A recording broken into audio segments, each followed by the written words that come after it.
A chuva em São Paulo não cai simplesmente, ela pune. Naquela terça-feira, o céu parecia ter despencado sobre o asfalto da marginal Tietê, transformando o retorno para casa numa travessia subaquática. O limpador de para-brisa do meu Corsa velho gemia ritmicamente, lutando contra o dilúvio, um som de borracha ressecada arranhando o vidro que parecia ecoar dentro do meu crânio. Eram 3:30 da manhã.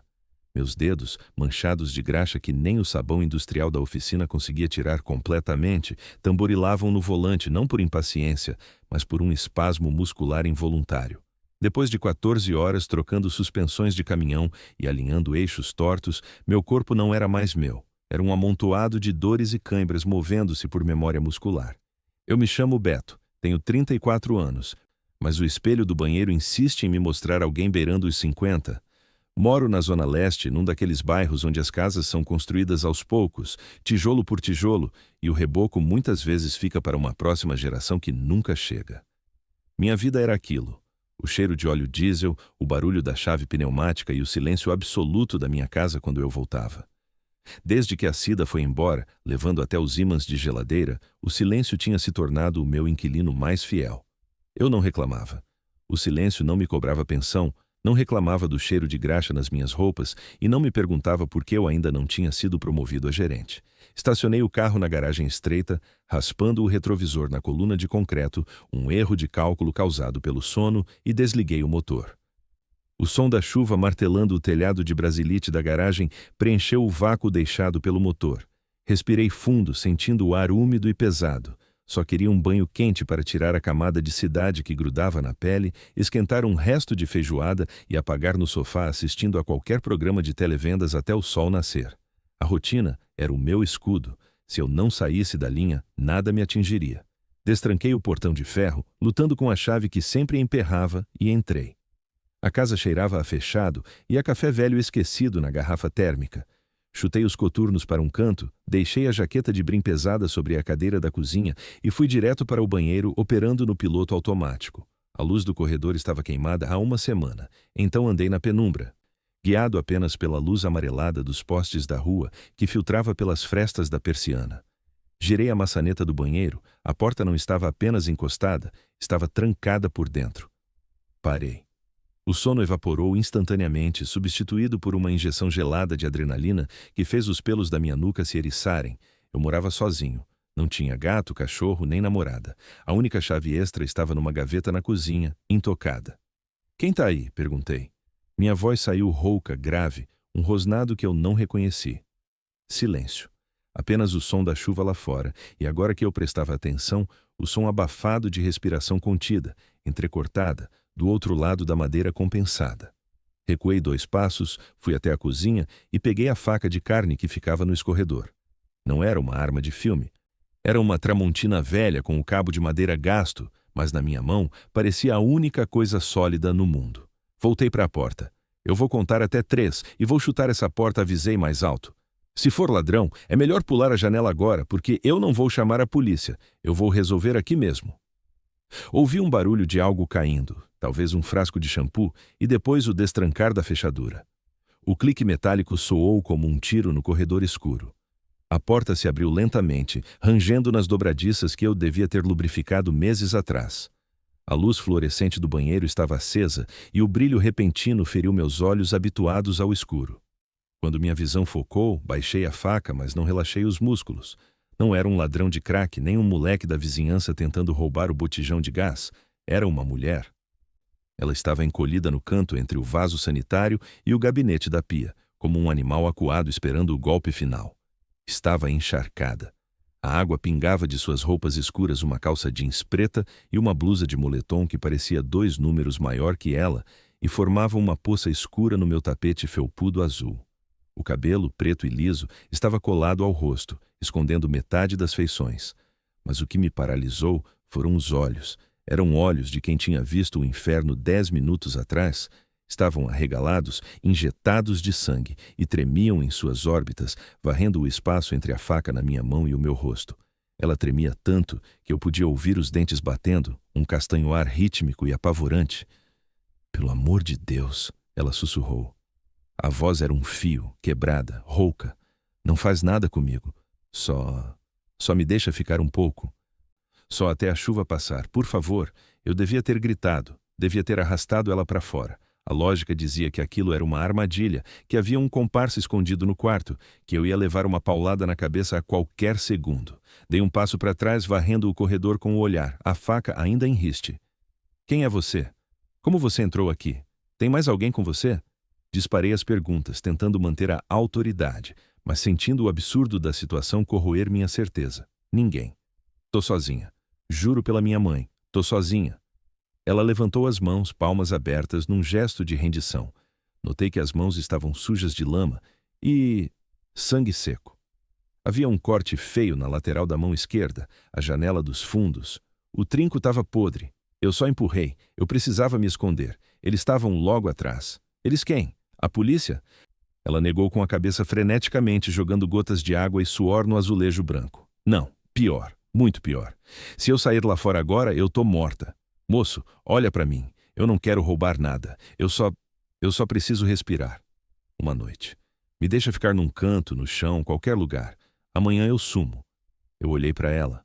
Realmente olhei. Ela não tinha cara de nóia. As roupas, apesar de sujas e molhadas, eram de qualidade. Havia um relógio no pulso dela que valia mais que o meu carro.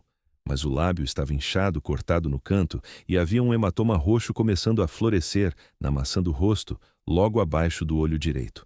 Alguém tinha batido nela, e batido com vontade. Baixei a faca lentamente. O cansaço da minha jornada de trabalho parecia ter triplicado.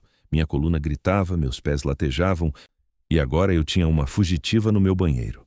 Levanta, ordenei, num tom mais brando, mas ainda cauteloso. Ela hesitou, apoiando-se na pia para ficar de pé. Era alta, magra, mas parecia ter encolhido sob o peso do medo. Você está machucada? Apontei para a mão dela. É só um arranhão, do muro. Tinha caco de vidro. Suspirei, passando a mão pelo rosto oleoso. Aquele era o momento de decisão, o momento em que a vida se bifurca. Caminho A. Chuto ela para a rua, tranco tudo, durmo com a faca debaixo do travesseiro e espero que a consciência não me devore. Caminho B. Cometo a estupidez de me envolver num problema que não tem meu nome escrito. Olhei para a janela do banheiro, aquela basculante pequena que dava para o beco lateral. O trinco estava realmente quebrado, pendurado por um parafuso enferrujado. Falha minha. Eu vim adiando aquele concerto há meses. Sai do banheiro, disse eu, saindo da frente da porta. Vai para a cozinha. Ela não se moveu de imediato. Parecia não acreditar que não ia ser agredida. Vai repetir? Eu não vou te machucar. Mas não tenta nenhuma gracinha, porque eu conheço essa casa no escuro e você não. Ela assentiu, engolindo em seco, e passou por mim, encolhendo o corpo para evitar qualquer contato físico, como se eu fosse radioativo. O cheiro que ela exalava era de chuva, asfalto molhado e um perfume caro que estava perdendo a batalha para o odor metálico do medo. Na cozinha, apontei para a cadeira onde estava minha jaqueta. Ela sentou na ponta, pronta para correr. A luz fraca da lâmpada econômica deixava tudo com um aspecto lúgubre, cinzento. Eu vou fazer café, anunciei, mais para mim do que para ela. Precisava de algo normal, uma ação rotineira para ancorar a loucura daquela noite. Tem toalha limpa no armário do banheiro, na prateleira de cima. Pega uma e se seca. Você está molhando meu chão todo. Ela obedeceu, voltando segundos depois com uma toalha felpuda marrom, esfregando o cabelo com força. Quando ela baixou a toalha, vi o rosto dela com mais clareza. Tinha traços finos, uma beleza cansada, urbana. Parecia uma daquelas mulheres que a gente vê nos prédios comerciais da Avenida Paulista, sempre correndo com um copo de café e um celular colado na orelha. Mas agora, ali na minha cozinha simples com azulejos portugueses falsos, ela parecia uma alienígena que caiu da nave. Coloquei a água para ferver. O chiar do fogo no fogão velho foi o único som por um longo minuto. Beto, falei, sem olhar para ela. Meu nome é Beto. Marina, ela respondeu. A voz estava um pouco mais firme, mas ainda trêmula. Certo, Marina. Agora que a gente foi devidamente apresentado, você vai me contar exatamente por que tem alguém querendo te matar e por que você escolheu logo a minha janela para arrombar. E se eu sentir cheiro de mentira, eu abro a porta da frente e te jogo na chuva. Entendeu? Ela assentiu, abraçando a si mesma. O frio parecia vir de dentro dos ossos dela. Não foi aleatório. Quer dizer, a sua casa foi, mas o bairro não. Eu cresci a 2 ruas daqui, na Rua das Gardênias. Ergui uma sobrancelha, despejando o pó de café no coador de pano. O cheiro forte e terroso subiu, reconfortante. Gardênias? Aquela ladeira que sai na avenida? Faz tempo que não vejo ninguém de lá com essa... Apontei para a roupa dela https, já se por Google com search, Kikos, com essa estampa. Faz 15 anos que eu não piso aqui. Meus pais venderam a casa quando eu tinha 18, mas quando a coisa apertou lá no centro, eu só consegui pensar em vir para cá. Achei que conhecia os becos, os atalhos, achei que podia despistar eles. Mas a cidade mudou, Beto. As ruas que eu conheci agora são condomínios fechados ou terrenos baldios murados. Eu fiquei encurralada. Servi 2 canecas de café fumegante. O vapor dançava entre nós. Coloquei uma na frente dela e empurrei o açucareiro de plástico. Bebe. E continua. Quem está atrás de você? Marina segurou a caneca com as 2 mãos, buscando o calor como se fosse oxigênio. Ela tomou um gole grande queimando a língua, mas não pareceu se importar. Você assiste jornal, Beto?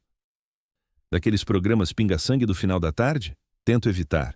Prefiro ver jogo de futebol. Então talvez você não saiba, mas deve ter ouvido falar do esquema das vans, a máfia do transporte clandestino que está tomando conta da Zona Sul. Eu ri, um som seco e sem humor. Todo mundo sabe. Eles cobram pedágio, decidem quem roda e quem não roda. O que uma moça com cara de executiva tem a ver com peroeiro miliciano? Ela olhou para o café, girando o líquido preto. Eu sou contadora. Auditora, na verdade. Trabalho numa firma grande na Berrini. Fomos contratados para fazer uma auditoria numa empresa de logística terceirizada. Parecia tudo normal. Papelada, notas fiscais, balanços. Mas eu sou chata, Beto. Eu gosto de números que batem. E os números deles não batiam. Tinha um buraco. Um buraco de milhões que estava sendo maquiado como manutenção de frota. Eu encostei na pia, cruzando os braços. A história era clássica. A pessoa comum que tropeça no gigante. E você achou o quê? Que ia ganhar uma medalha se contasse? Não. Eu achei que era incompetência. Erro de estagiário. Fui falar com o diretor financeiro da empresa que a gente estava auditando. Marquei uma reunião ontem à tarde. Mostrei os erros. Ele riu. Disse que eu era muito perspicaz, me ofereceu um café. Ela estremeceu. Quando eu saí da sala dele, meu celular tocou. Era um número desconhecido. Uma voz de homem disse exatamente a roupa que minha irmã estava usando na escola naquele momento. Disse a placa do carro do meu pai. Disse que se eu não esquecesse os erros de digitação, a auditoria ia virar obituário. O silêncio na cozinha ficou denso. A chuva lá fora parecia ter engrossado, batendo com fúria contra a janela da cozinha. Eu entrei em pânico, continuou ela. Peguei minhas coisas, fiz um backup dos arquivos criptografados num pendrive e saí correndo. Não voltei para casa. Fui para um hotel no centro. Mas eles me acharam. Não sei como, mas 2 horas depois, bateram na porta do quarto. Eu fugi pela escada de incêndio, deixei tudo lá. Mala, notebook, celular. Só fiquei com a roupa do corpo e o pendrive no bolso da calça. E o pendrive? Perguntei. Ela bateu no bolso da frente da calça jeans molhada. Um pequeno volume retangular se destacava. Tá aqui. É a minha sentença de morte e meu seguro de vida, tudo junto. E por que você veio para cá? Por que não foi para a polícia? Marina levantou os olhos e vi neles uma sabedoria cínica que não combinava com o medo anterior. Polícia? Beto, a empresa de logística é de um ex-vereador. O diretor financeiro janta com o delegado titular da região toda sexta-feira. Se eu entrasse numa delegacia hoje, eu não saía de lá viva. Eu precisava sumir, virar fumaça. Pensei em me esconder aqui no bairro, esperar amanhecer e tentar pegar um ônibus para Curitiba, onde tem uma tia que não fala com a família há anos, mas eles estavam rondando. Vi um carro preto, um sedã com vidro filmado, passando devagar na rua de baixo. Corri, pulei o muro do seu vizinho, rasguei a mão, pulei para o seu quintal e forcei a janela. Eu olhei para o relógio na parede, quase 4 da manhã. O mundo lá fora era hostil, molhado e perigoso. E aqui dentro, na minha cozinha com cheiro de café e solidão, o perigo tinha acabado de se sentar e pedir asilo. Você tá com fome? Perguntei, mudando o rumo da conversa abruptamente. Meu estômago roncou, lembrando que eu não comia desde o almoço na oficina. Ela piscou, surpresa com a mudança de tom. Um pouco. Fui até a geladeira e tirei o pote de sorvete que continha o resto da feijoada de domingo. Coloquei numa panela pequena, acendi o fogo e comecei a picar um pouco de couve que já estava meio murcha, mas ainda servia. Enquanto a comida esquentava, o cheiro de alho e louro começou a brigar com o cheiro de umidade. Tem um banheiro com chuveiro quente no corredor, apontei com a colher de pau. O que você usou é o social, o chuveiro tá queimado. Vai lá. Toma um banho de verdade. Tira essa roupa molhada. Tem um roupão velho meu pendurado atrás da porta. Vai ficar gigante em você. Mas é melhor que essa calça fria. Você vai me deixar ficar? Tô te deixando tomar banho e comer. Depois a gente vê. Marina levantou-se devagar, as pernas ainda tremendo. Ela me olhou com uma gratidão que me deixou desconfortável. Eu não era herói. Eu só era um cara que sabia como era estar fudido e sem ter para onde correr. Obrigada, Beto. Enquanto ela ia para o banho, preparei a mesa. 2 pratos fundos, 2 colheres, um pouco de farofa pronta de pacote. O som do chuveiro ligado abafou a chuva por um momento. Sentei-me à mesa, olhando para o pendrive imaginário no bolso dela. Eu estava cansado. Tão cansado. Mas sabia que não ia dormir. Fui até a janela da sala e espiei pela fresta da persiana. A rua estava deserta, lavada pela tempestade. Os postes de luz piscavam intermitentemente, lançando sombras longas sobre o asfalto esburacado. Nada se movia. Mas então, lá no final da rua, na esquina com a padaria que só abria às 6, vi 2 faróis se acenderem. Um carro parado com o motor ligado, apenas as luzes de posição como olhos de um predador na toca. Não era um sedã preto, era uma SUV cinza chumbo. Mas estava parada num lugar onde ninguém parava, a não ser que estivesse esperando algo. Ou alguém. Fechei a persiana com cuidado, o coração começando a bater naquele ritmo pesado e lento de quem sabe que a merda vai bater no ventilador. Voltei para ir à cozinha e desliguei o fogo da feijoada. Marina voltou 10 minutos depois. O cabelo estava enrolado na toalha e ela usava meu roupão de atoalhado azul marinho, que nela parecia um manto real arrastando no chão. O rosto estava corado pelo vapor e ela parecia 10 anos mais jovem, mas a tensão nos ombros continuava lá. Senta. Come, empurrei o prato para ela. Comemos em silêncio por alguns minutos. A comida simples parecia ter um efeito mágico. A cada garfada, ela parecia voltar um pouco mais para a realidade, saindo do estado de choque. Tem um carro na esquina, soltei a bomba enquanto mastigava um pedaço de linguiça. Ela parou com a colher no meio do caminho. O sangue drenou do rosto dela tão rápido que achei que ela fosse desmaiar. Eles me acharam, sussurrou. Talvez. Talvez não. Pode ser só alguém esperando a chuva passar ou um casal namorando, mas está parado lá com o motor ligado. Eu tenho que ir. Ela fez menção de levantar, derrubando a colher no prato com um clangor alto. Se eles entrarem aqui... Você não tem nada a ver com isso. Eles matam, Beto. Eles não perguntam. Segurei o pulso dela. O braço era fino, frágil, sob o tecido grosso do roupão. Senta, Marina. Se você sair por aquela porta agora, eles te pegam antes de você chegar na esquina, e se eles te viram entrando, já sabem que eu tô em casa. Meu carro tá na garagem, a luz está acesa. Se eles quiserem entrar, eles vão entrar, com ou sem você aqui. Então o que a gente faz? Soltei o braço dela e me recostei na cadeira. A velha madeira rangeu. A gente termina de comer. A gente apaga as luzes. E a gente espera.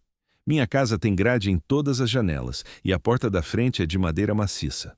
Não é um forte, mas faz barulho para arrombar. Eu tenho uma marreta de 5 quilos debaixo da cama e uma chave de roda no corredor. Isso não é um plano, ela disse, a voz subindo uma oitava. É o que tem para hoje. Amanhã de manhã, quando a rua encher de gente indo trabalhar, a gente pensa em como tirar você daqui. O movimento assusta esse tipo de gente. Eles gostam do escuro e do vazio. Ela me encarou, procurando alguma certeza nos meus olhos cansados. Não sei o que ela viu, talvez apenas a teimosia de quem já apanhou muito da vida e parou de ter medo da dor, mas ela relaxou minimamente. Por que você está fazendo isso? Ela perguntou de novo, agora com uma curiosidade genuína, não apenas medo. Você podia ter ligado para a polícia assim que me viu, podia ter me jogado para fora, limpei o prato com um pedaço de pão francês amanhecido. Digamos que eu tenho minhas próprias razões para não gostar de gente que se acha dona da rua, e também olhei para a janela, onde a chuva continuava sua serenata violenta. Minha mãe dizia que negar abrigo em noite de tempestade traz má sorte por 7 anos, e eu já tô com a cota de azar cheia. Marina esboçou um sorriso fraco, o primeiro da noite. Foi um sorriso triste, que não chegou aos olhos, mas que alterou a geografia do rosto dela. Obrigada, Beto. De verdade, não agradece ainda. A noite é longa. Terminamos o jantar. Apaguei as luzes da cozinha e da sala, deixando a casa mergulhada numa escuridão cinzenta. Levei Marina até o quarto de hóspedes, que na verdade era um depósito de bagunça onde eu guardava caixas de ferramentas, pneus velhos e um sofá-cama que cheirava a poeira. Não é o Wilton, murmurei, tirando uma caixa de peças de motor de cima do sofá. Mas é seco. É perfeito, ela disse, sentando-se no colchão fino. Fui para o meu quarto, mas não deitei. Sentei na beira da cama, ouvindo a casa. Cada estalo da madeira, cada goteira, cada carro passando na rua fazia meus músculos se contraírem. A presença dela na outra sala mudava a pressão atmosférica do lugar. Eu não estava mais sozinho, e isso era, ao mesmo tempo, aterrorizante e estranhamente revigorante. Pensei na Cida. Pensei em como ela dizia que eu era passivo, que eu deixava a vida acontecer comigo em vez de tomar as rédeas. Você é um passageiro no seu próprio carro, Beto, ela disse no dia em que foi embora. Talvez ela estivesse certa. Até hoje. Hoje eu tinha puxado o freio de mão. Levantei e fui até a janela do meu quarto, que dava para a rua. Com muito cuidado, afastei a cortina 1 milímetro. A SUV cinza continuava lá, mas agora a porta do motorista estava aberta. Um homem estava de pé na chuva fumando um cigarro.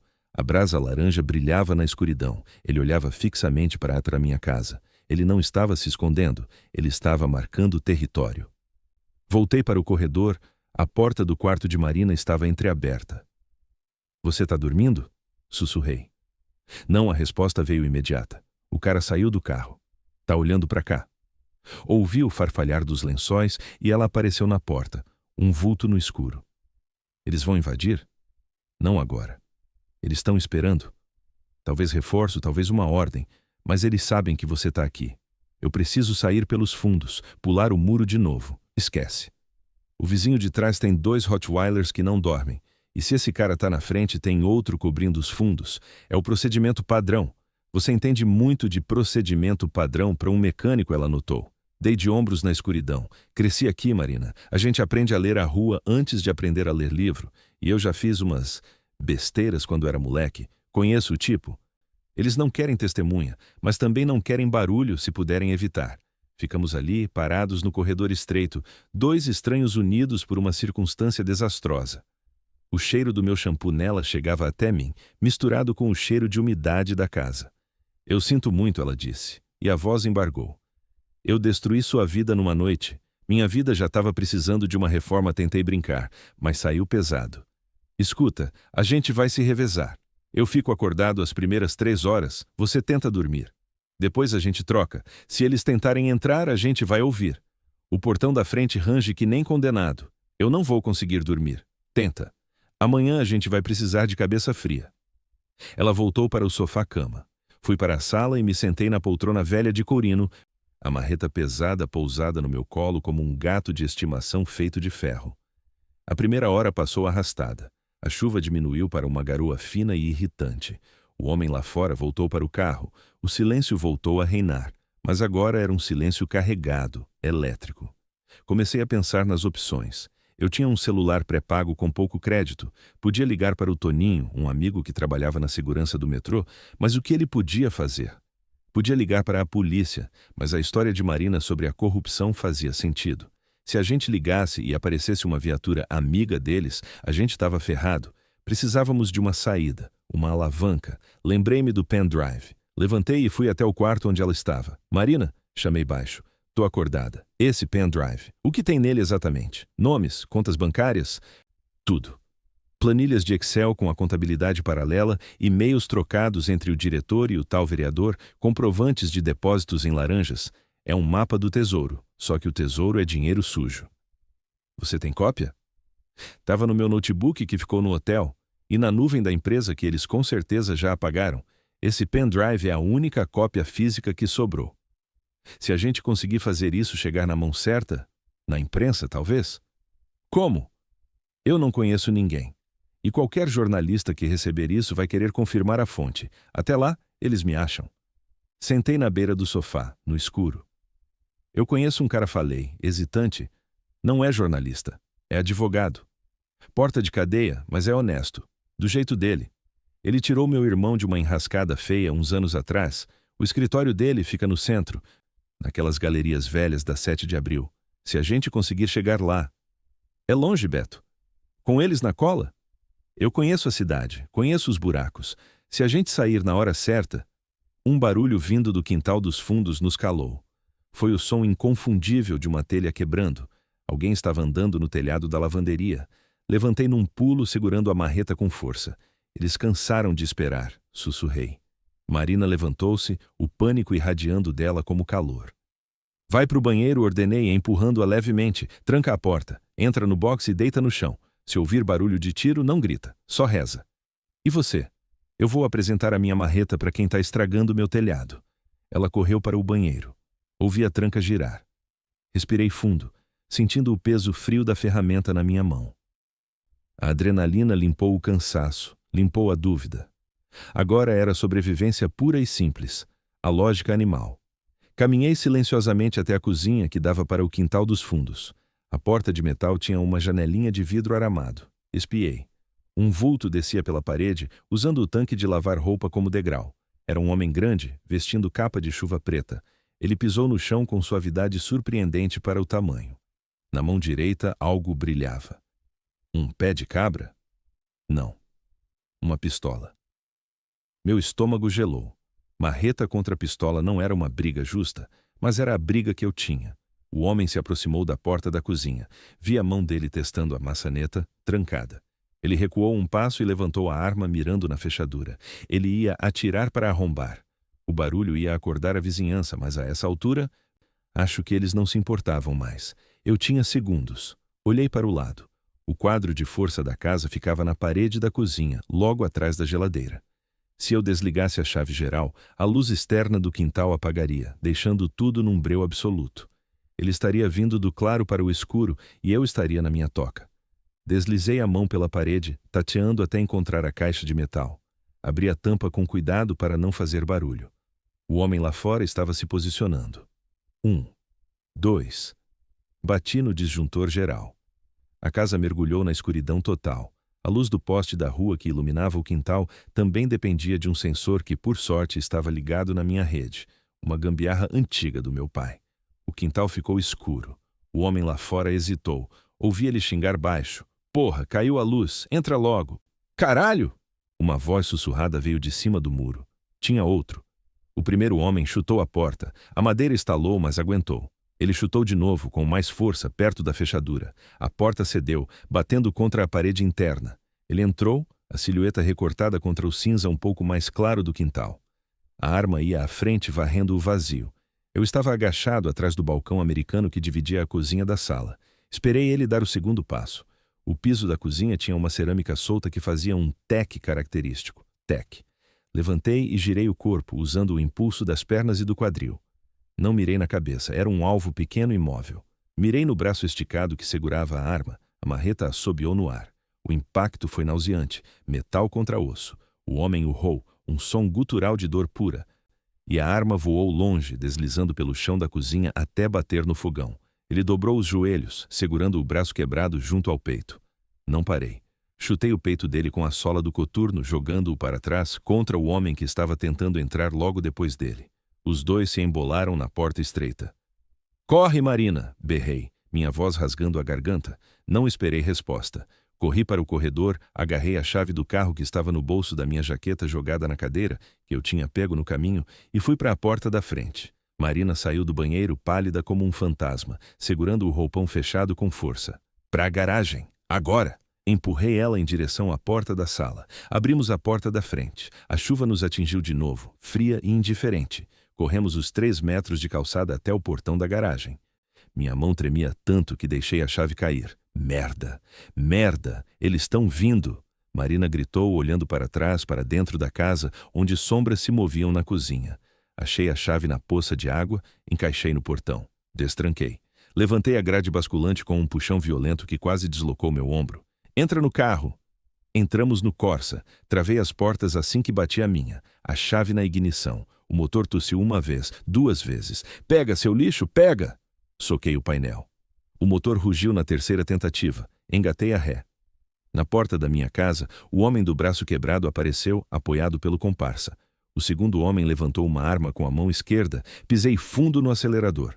O carro cantou pneu no piso molhado da garagem e saiu de ré para a rua, raspando o para-choque no asfalto. um estampido seco. O vidro traseiro do Corsa explodiu numa chuva de diamantes. Marina gritou, cobrindo a cabeça. Girei o volante, joguei a primeira e o carro patinou antes de ganhar tração. Acelerei rua abaixo, sem olhar para trás, costurando entre os buracos, o vento e a chuva invadindo o carro pelo vidro quebrado, trazendo o cheiro de pólvora e medo. Estávamos vivos, mas a noite estava apenas começando. O Corsa roncava pela radial leste deserta, um animal ferido sangrando óleo e vidro pelo caminho. O vento entrava uivando pelo buraco onde antes havia um vidro traseiro, trazendo a chuva para dentro do carro, molhando a nuca de Marina e encharcando o banco de trás.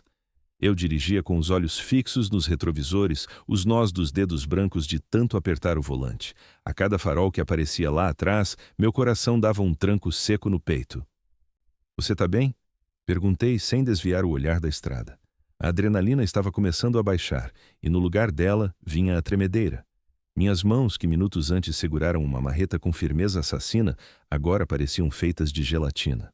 Marina estava encolhida no banco do carona, abraçada aos joelhos, ainda com meu roupão por cima da roupa molhada que ela vestira às pressas no banheiro.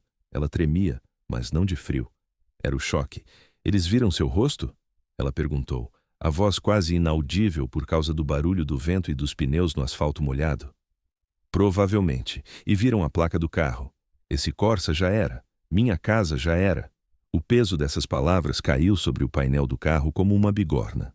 Eu tinha acabado de jogar fora 10 anos de estabilidade precária. A oficina, a casa herdada da minha mãe, a rotina segura de acordar, trabalhar e dormir.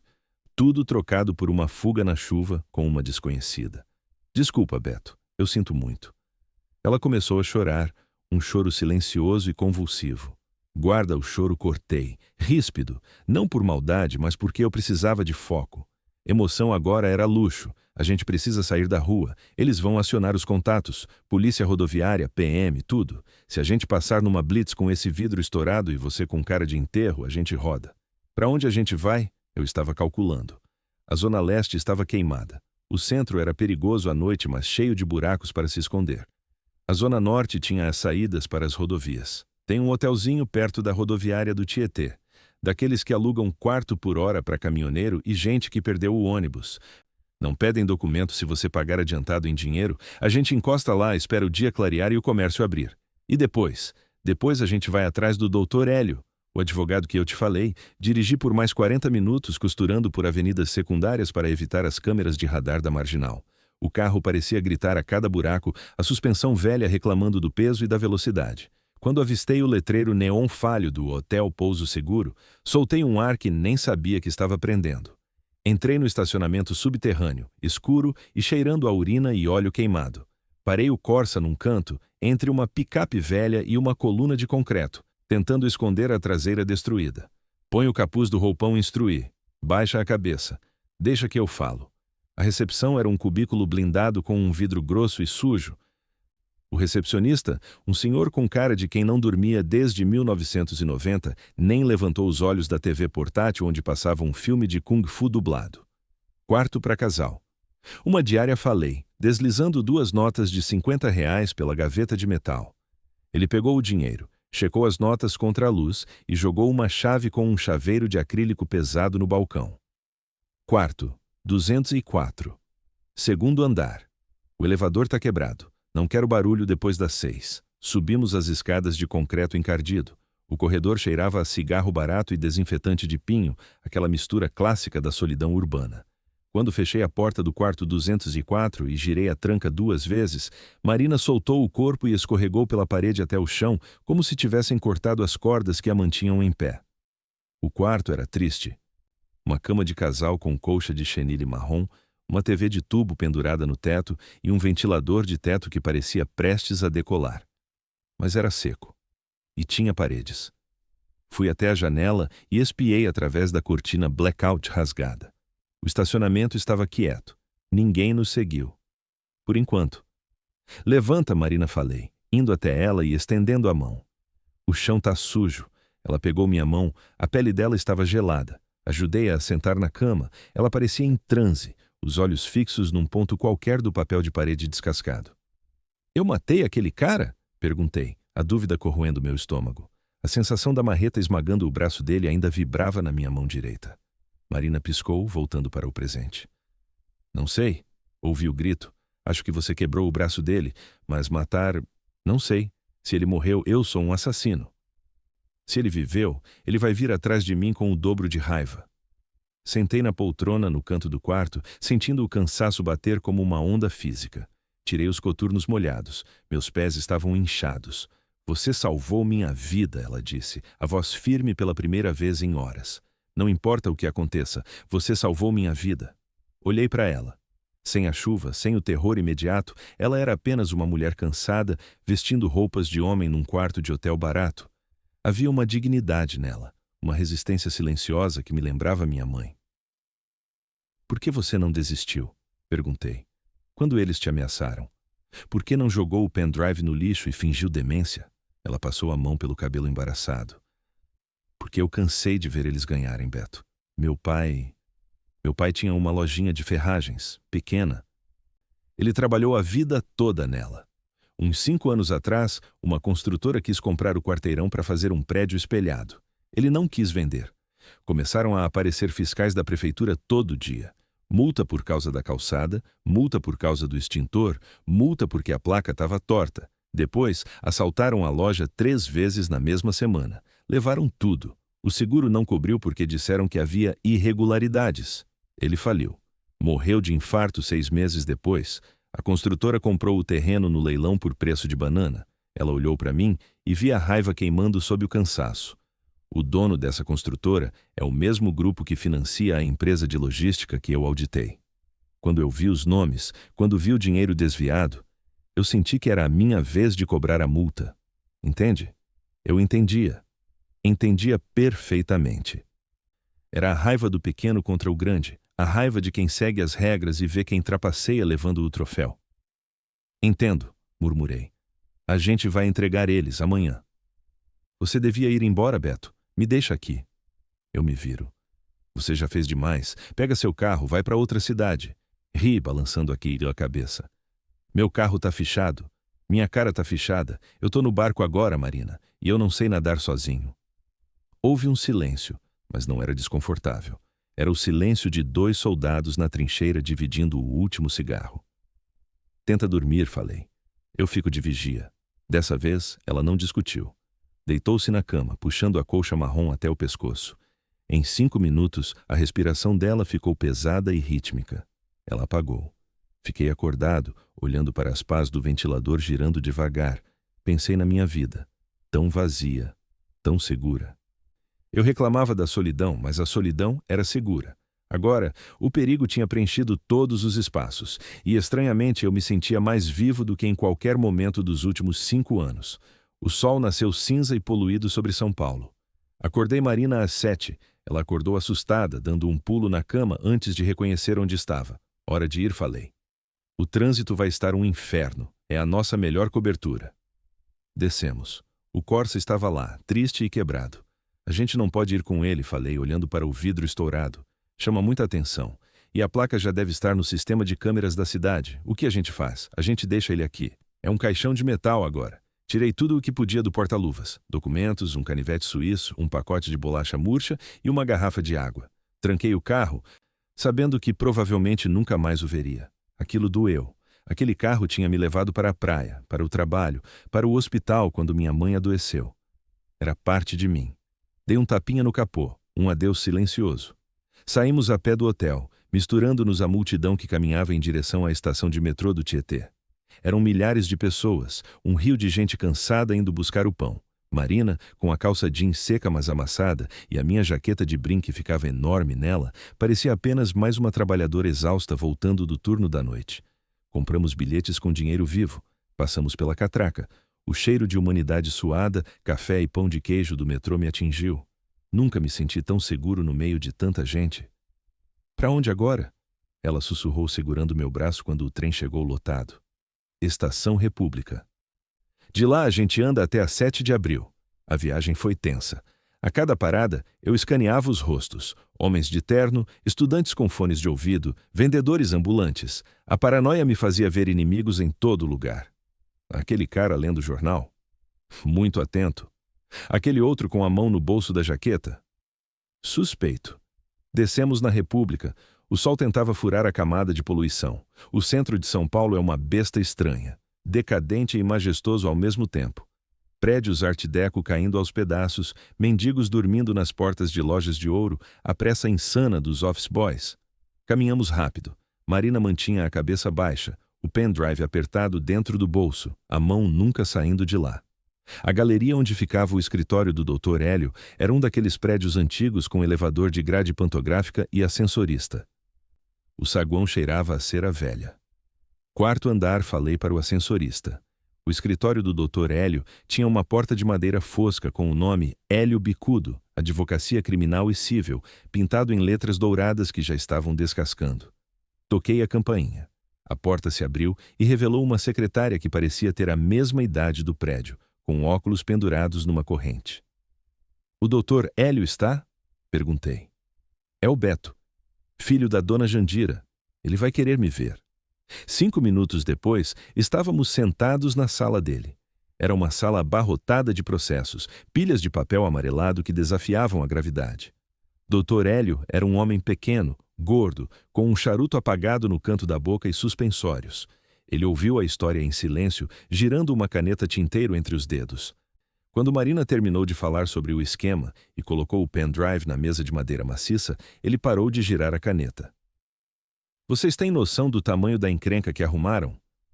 A voz dele era rouca, de quem fumou 3 maços por dia durante 40 anos. "Temos", respondi. "Por isso viemos aqui." Ele pegou o pendrive como se fosse uma granada sem pino. "Esse vereador, o Dr. Mendes, como gostam de chamar, ele é perigoso. Não é bandido de revólver, é bandido de caneta. Ele derruba prédio, derruba gente, mas..." Ele deu um sorriso que mostrou dentes amarelados. "Ele está devendo favores que não pagou. E eu tenho amigos no Ministério Público que adorariam ver a cabeça dele numa bandeja." Ele conectou o pendrive no computador antigo dele, digitou algo, clicou em alguns arquivos. As sobrancelhas dele subiram.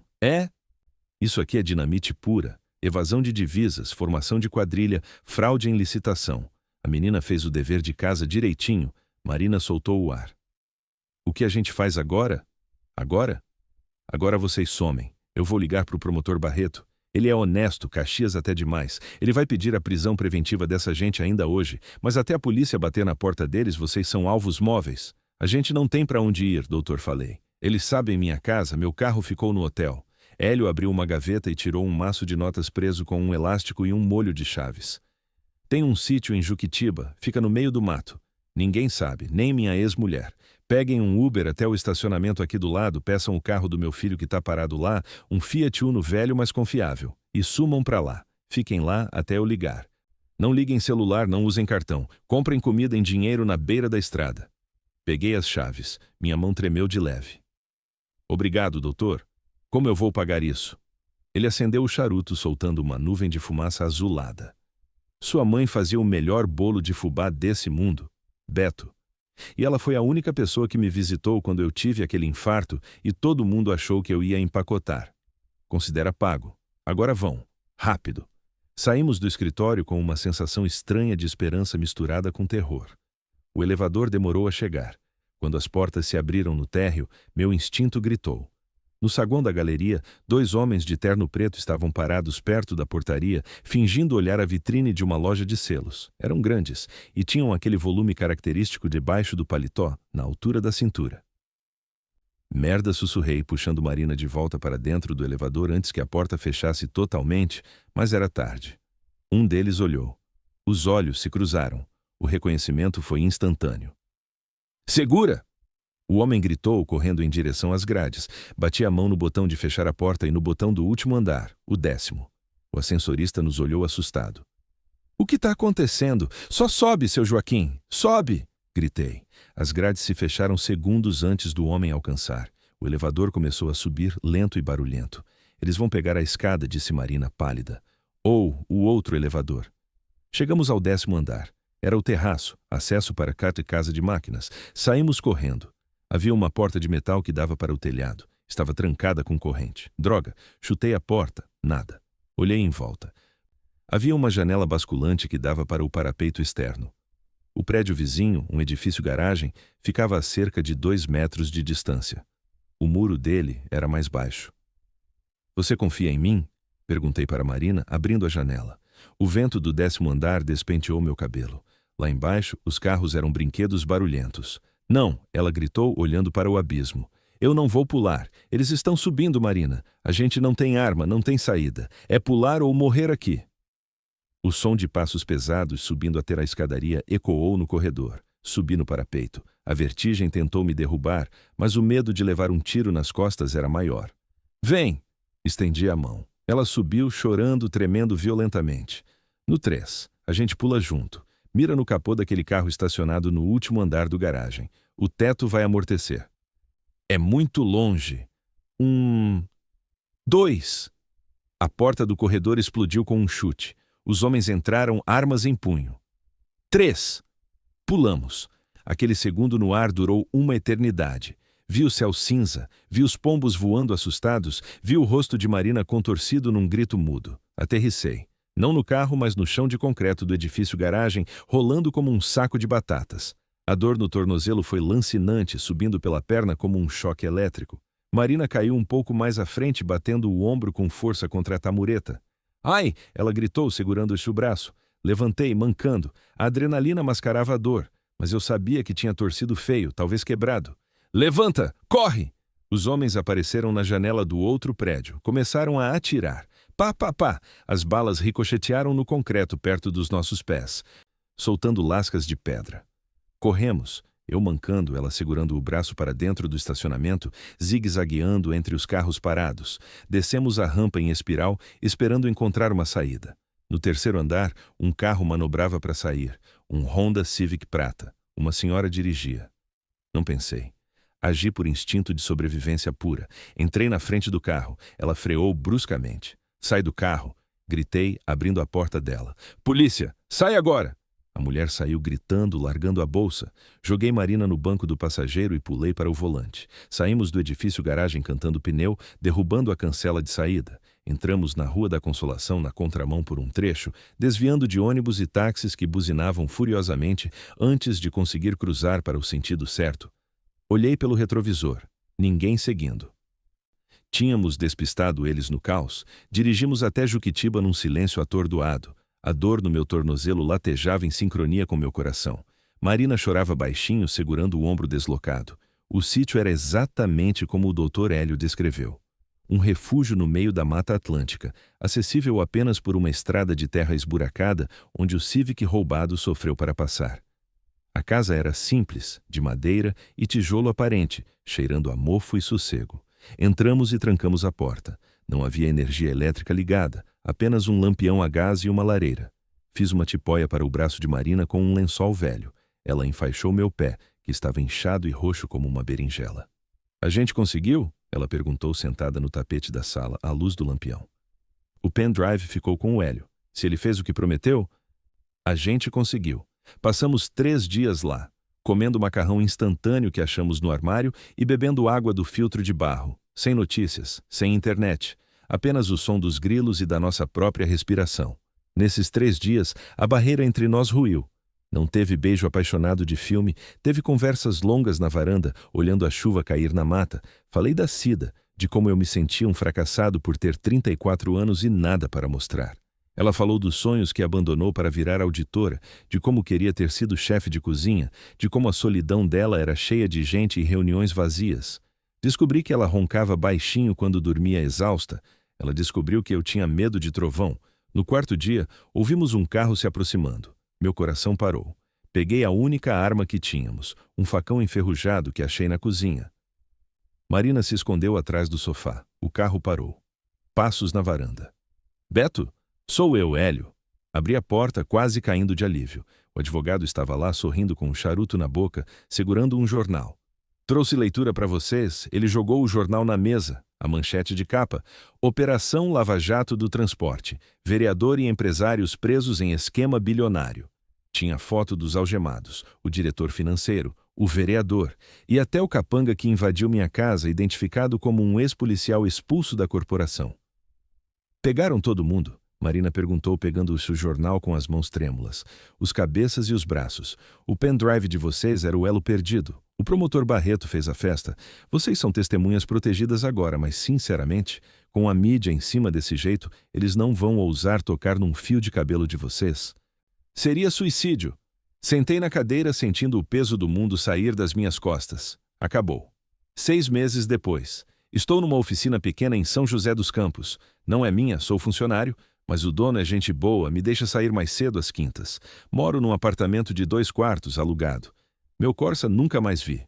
A casa na Zona Leste vendi barato para uma imobiliária, não quis voltar lá. Tinha muita memória ruim impregnada nas paredes. É quinta-feira à noite. Termino de lavar a graxa das mãos, troco de roupa e pego o ônibus para o centro da cidade. Entro num bistrô pequeno e charmoso com mesas na calçada. O cheiro de manjericão e molho de tomate fresco inunda a rua.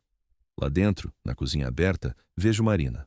Ela está usando um dolman branco, o cabelo preso num coque, comandando 2 ajudantes com uma autoridade tranquila. Ela levanta os olhos, me vê e sorri. Aquele sorriso que agora chega aos olhos, iluminando o rosto que perdeu a palidez de escritório e ganhou vida. Sento na mesa de sempre, no canto. Ela vem até mim, limpando as mãos num pano de prato. O de sempre, Beto? Ela pergunta, tocando meu ombro. O toque é quente, familiar.